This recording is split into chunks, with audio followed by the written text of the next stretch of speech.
زما په ژوند دا دردیدونکې کیسه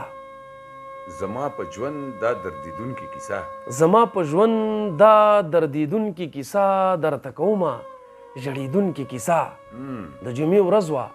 خدای ګوسمه له ماتم ډکه وه د کلي هر یوه کوڅه مو بس له غم ډکه وه مرۍ کړې راته غوسې شرمخان مړیږي نه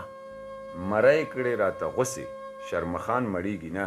مرۍ کړې راته غوسې شرمخان مړیږي نه او په وینو د افغان سپېره جهان مړیږي نه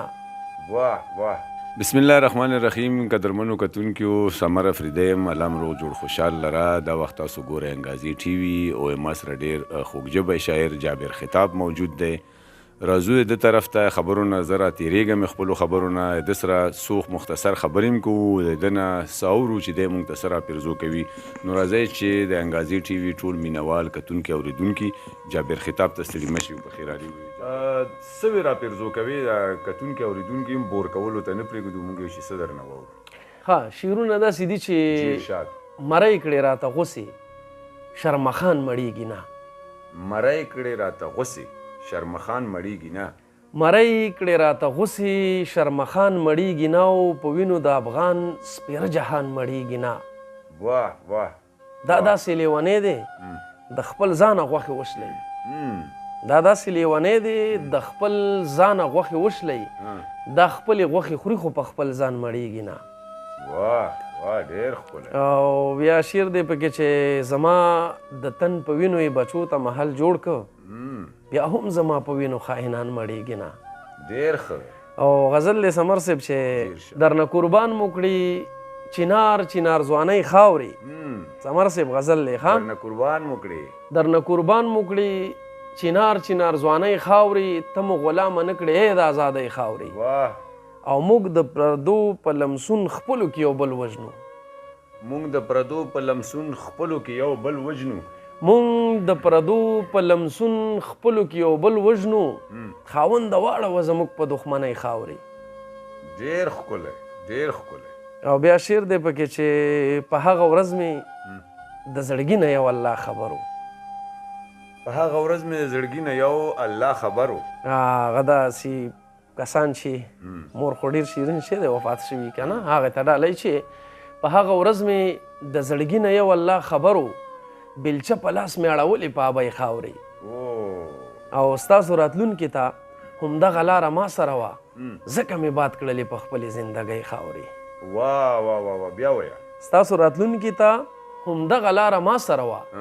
ځکه مې باد کړلې په خپلې زندګۍ خاورې ډېر ښه او وروستی مقطع ده چې هغه مولا چې په منبر له حقه سترګې پټوي هغه مولا چې په منبر له حقه سترګې پټوي ډېره مننه سمر صاحب هغه مولا چې په منبر له حقه سترګې پټوي زر ځل تریخه دي د جابر د شاعرۍ خاورې ډېر ښه ډېر ښه ډېر نور نه نڅاو نو دغه غزلونو نظم ته به راشو سمر صاحب نظم به درته ډالۍ کړمه چې زما په ژوند دا دردیدونکې کیسه زما په ژوند دا دردیدونکې کیسه زما په ژوند دا دردیدونکې کیسه درته کومه ژړیدونکې کیسه د جمعې ورځ وه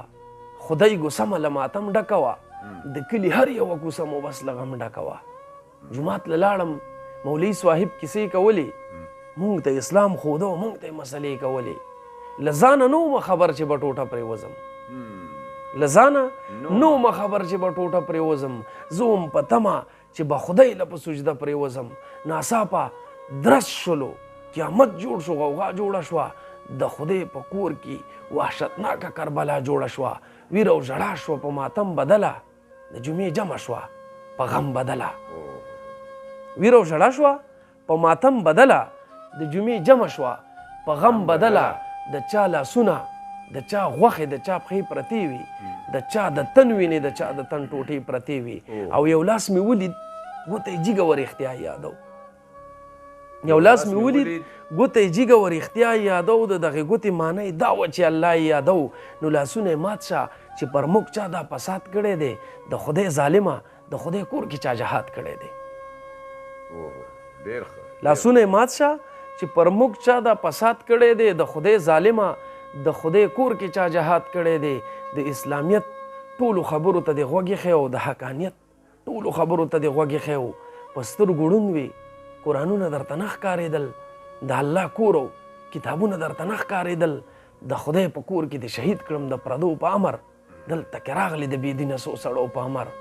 د چا اواز د ذوالقدن په وخت کې داسې ویل، کاري اجاز د ذوالقدن په وخت کې داسې ویل، په سرحد مه راپرېږدې نور دغه پردي ظالمان، خدایه دا ستا کور کې مې وژني دا وحشي ظالمان، زه خو ستا کور ته هم راغلی عبادت لپاره چې څه تحفه ځان سره واخلم آخرت لپاره، خو دې ظالم دا ستا په کور کې بې خطا قتل کړم، خدای په امر یې دا ستا که د بل چا قتل کړم. د شهیدانو د خولې چغې او سوري ووتې، بې انتها د جودرې نه جنازې ووتې، دوی به مورګانې ماشومان او هم پلرونه لرل، دوی به په زړه کې وایه څومره ارمانونه لرل، دوی شهیدان شو، دوی له حورې او علمان په تمه، ته دوزخي شوې تاله تور تور خاماران په تمه، تا د الله کلام سېزلی د بخلو نه یې، د ځناور خوراک یې، ته د خښولو نه یې، د دې دنیا د عبادت د آخرت کلمه د هر شهید په خوله کې وه، د شهادت کلمه ویاړه، په مرګ باندې مې ویاړمه زه، د شهادت مرګ د خدای غواړمه زه، جابر حتابه پسې جاړمه زه، په دې ټپه نظم رانغاړمه زه، د شهیدانو وینې وروړئ، د وطن پیغلې ترې نږدې ځان ته خالونه. واه واه واه جابر خطاب. نو سمر صاحب دغه نظم او څو شعرونه ستاسو د انګازي ټي وي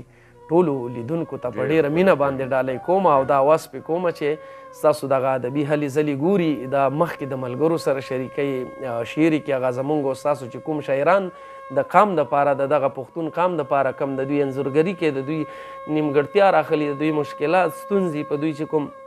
ظلم وحشت کیږي دا راخلي، د شعر په هنر باندې تصویر کوي او بیا دنیا تک دی، نو دوی دې په دې برخه کې دغه د خپل بلکې دغه خپل درد راخلي شعر کوي دی او ملګرو سره دې شریکوي، او ستاسو په شان خلک تی الله نور هم په دغه ټولنه کې زیات کړي چې د ادب لپاره هلې ځلې کوي او غږ ریکارډ کوي. ډېره زیاته مننه دی کوو جابر خطاب صاحب، الله دې وکړي چې بیا بیا یې سره کینو، بیا بیا یې نسل ریکارډ کوو، دغو خپلو کتونکو او اورېدونکو ته یې مخې ته هر کله راشئ سمر صاحب،